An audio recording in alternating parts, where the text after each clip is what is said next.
Bayek, welcome to my third video, and here we are. It is a review of Enter the Dragon. Yep, there it is, Enter the Dragon.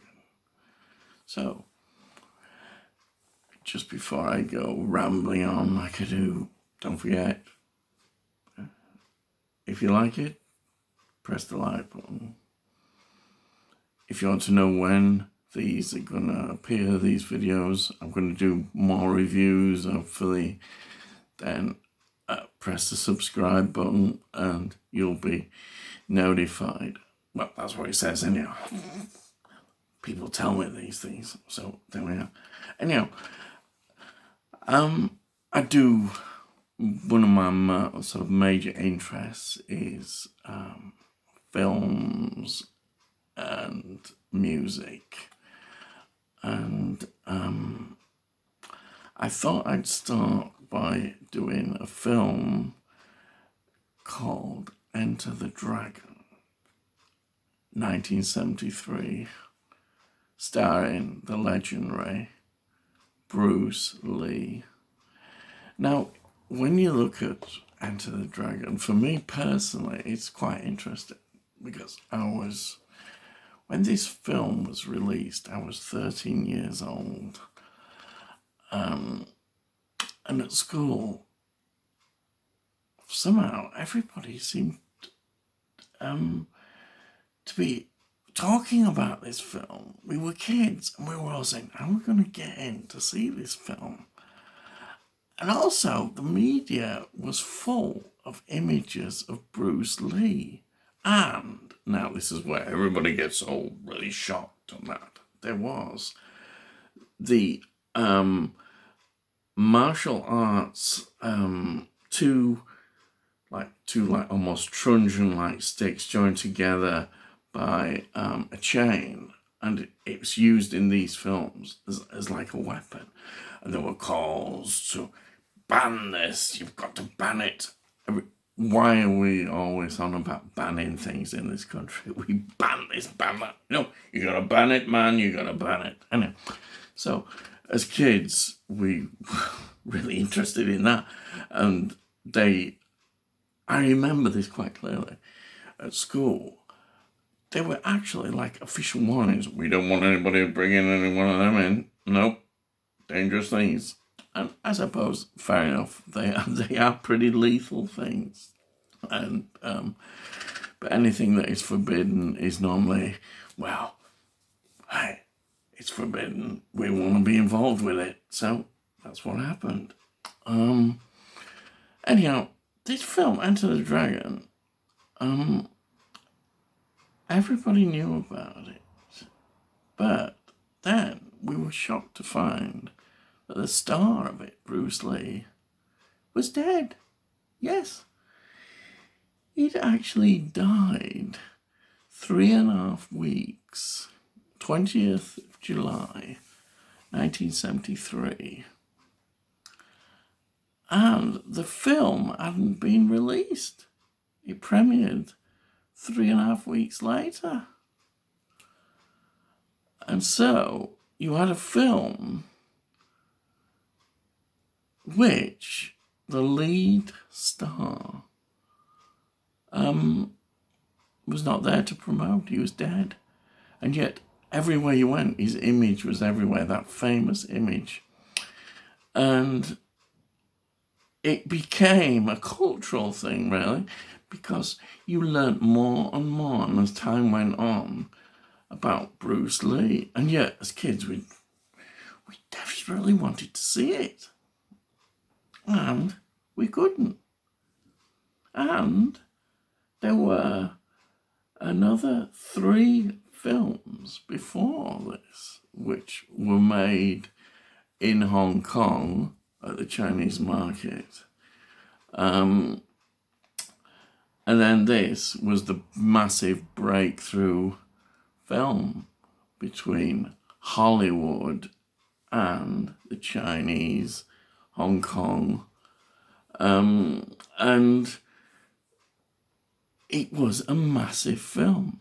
And it changed things. It changed things in so many ways. It became a cultural icon with him and the film Enter the Dragon. There it is. It's the great film. There he is. Now, all these years later, it's like he's outside time. The image of Bruce Lee, we never see him getting old. He's there at his height. And one wonders what would have happened if he'd have lived. I sometimes think that if you look at Enter the Dragon, they would have continued in that kind of vein, and we may have got some sort of like, because it was very similar in style to like a James Bond kind of franchise, and I think that's interesting. So if we look at the actual film, that is one of the first things that you actually think to yourself, this is very James Bond. It's got the big nasty villain in it who has like a henchman around him and like a special bodyguard. And then you've got the main antagonist, the hero or anti-hero even. But you've got that character who is up against that and has various reasons. And everything about it has a certain feel. And like those great James Bond things, I mean, I personally, this is just a personal opinion, though Daniel Craig is very good at the new James Bond, a lot of people like the grittiness, the newness. I always prefer more of the older, sort of with a bit more fantasy, with those villains that are just really good. And, you know, it's got, in a way, it's very much like Dr. No, actually, you know, with the island and what have you. And Dr. No is one of the first great James Bond films. So it's very enjoyable at that level. And it's also, when you look at it, very 1970s. That's what I love about, but I do really like 1970s films a lot. There's something magical about the way the things were changing. You've even got the black exploitation thing in the Jim Kelly character. I mean, there's a scene in there and two guys, two policemen are beating up the black guy again. I mean, isn't that familiar? Sorry, the post has just come. The post, yeah. Anyhow, there we are. So you've got a lot of things in there that you look at and think, yeah, it's very 70s. There's all sorts of things in the film. There's the humour as well. It's the whole film comes together beautifully. The way they edited it and put the dialogue together and the script. And of course, apparently Bruce Lee was very much involved in the whole choreography of the scenes, talking to the director, making suggestions. And I think the cinematography of the film is just absolutely fantastic as well. And the final scenes at the end when the mirrors, when he's up against the villain, as you always get in the good films, you always get the hero going up against the villain.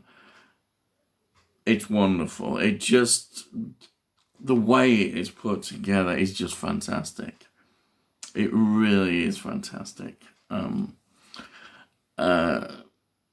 And that is another strong point, that you look at the film and think, wow, this is class. This film is class. I mean, I like trashy films and I like films I like any films, all of films. But obviously some films you can see have that extra special thing about them. And This film, though, is really beyond just film. It is a cultural thing. It's iconic in so many ways. What it did, opening up so many things. I mean, I didn't actually know at the time until later that Bruce Lee was on television. He was in a one-season series called The Green Hornet, which is great. Again, it's kind of another genre, comic element, that sort of Batman of the 60s era. And he was in this series called The Green Hornet. Brilliant. I really like that idea at all. Also, another interesting thing, I always like interesting things, is that one of the lead actors in Enter the Dragon is John Saxon. John Saxon, now you probably, people are going, John Saxon, he's a genre man, really is. And of course, his role for me, though it's so big in this, is of course in the classic. You've got it. Wes Craven's Nightmare on Elm Street. There he is. John Saxon. He's in there. And what a great film that is, as we know as well. That's an important film. So I think when I look at Enter the Dragon, I still get excited by it. And of course, when I got this Blu-ray release, it's never looked so good. It looks so beautiful the way it is. You put it on this big telly. Hey, man, get it on telly, lad. Hey. Yes, we get it on the telly. The big 4K telly. And there it is. All its glory. And the other great thing about it is, on this, is the list of extras. Now, some extras you look at and they're just average. But the extras on this Blu-ray are absolutely fantastic. There's documentaries, there's loads of interviews and perspectives about Bruce Lee and the film. Lots of great information. That absolutely love it. I really do. I mean, the extras must be a couple of hours long, at least. You know, probably longer than the film, you know. But it's so good, you know. It is. So I'd recommend this. Mind you, who knows? I'm hoping. And I'm sure they will bring out a 4K of this. I mean, a 4K may even look even more vibrant, you know, especially if you've got really good audio as well as the picture quality that may do more to. So that will be really interesting. I hope so. Oh, yes. As a collector, you think I'm a collector. And I think, oh, God, that is just going to be so good to have that. Hey, buy it. It's going to be great. Really grand, I'll tell you. It will. It'll be really grand. Anyhow, all I would say to you, Enter the Dragon, get it. If you've not seen it, wow, where have you been? Where have you been? It's a great film. But it's much more than that. It really is. And I could talk about it, but by then you've probably... I might even put you off the film if I carry on talking. But see, it really is good. I wouldn't just say it's a film that you see once and think, oh yeah, great, and then don't want to watch it again. I think, oh my God, I've got to watch it again and again. There's an addictive side, I think, to it, and that is all great films are like that. You never get tired of them. You know, you can watch an average film and maybe see it a few times and think, yeah, I'm living that. But then if it's a really good film, and I've got a list of those, not everybody would agree with me because everybody's got different things. But I mean, you think about the 1970s and some of the films that were produced in that era, I mean, are just amazing. And hopefully we may even examine any of those. But sometimes they have a personal thing. And I think my personal link with Enter the Dragon is that all this stuff was going round and people were talking about it at school, but we've never seen the film. You know, it's like The Exorcist as well, that era. People were talking about that all the time. Nobody had ever seen it. I mean, we couldn't quite sneak in. I know some people tried to sneak in to see the films at cinemas, but we couldn't. We tried. Some of us did. My dad say, "Hey, where are you going, lad?" I'd say, "Oh, I'm just out to the cinema to see a film." "Hey, what film is it, lad?" I don't know. I know, it's the latest James Wan film. Are you sure, lad? Yep. Anyhow, there it is. So, Enter the Dragon, and there it is. Yep. So, if you liked it, say a like, do everything, do it all, enjoy yourself. But anyhow, take care, and see you again. Okay? Right. Bye.